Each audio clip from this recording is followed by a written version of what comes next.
ఈయన గ్రామానికి చెందిన మదన్ మోహన్ రెడ్డి అని మాజీ సమితి ప్రెసిడెంట్ హత్య కేసులో A2 అధ్యక్ష, భుక్షమనే వ్యక్తి హత్య కేసులో ఈయన వీళ్ళ నాయన A6 A7 రామిరెడ్డి హత్య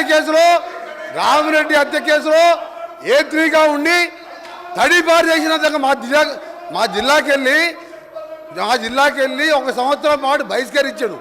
పోతూ ఈ మర్డర్లు చేసి దోసపాటి గోపాల్ ఇదే అసెంబ్లీలో ఎక్స్ఎమ్మెల్యేగా ఉండే ఆ పెట్రోల్ బంకులో 1,80,000 రూపాయలు దొంగతనం చేస్తే ఆ కేసులో ముద్దాయి అధ్యక్ష. నేను ఛాలెంజ్ చేస్తా ఉన్నా, ఆయన చెప్పిన దాంట్లో ఆయన నన్ను గురించి ఏదైతే వ్యక్తిగతంగా మాట్లాడిండో, ఏదో తడిపారు చేసినని, ఏదో లెక్కర్ కేసులో ఉన్నాని, అందులో ఒక్కటి రికార్డు చూపించినా ఇదే సభలో ముక్కు నేలకు రాసి రాజీనామా చేసిపోతా, రాజకీయాలకు రాను. ఆయన ముఖ్యమంత్రి ఇద్దరు చేయాలి, ముక్కు నేలకు రాయాలి, రాజీనామా చేయాలి ఇద్దరు.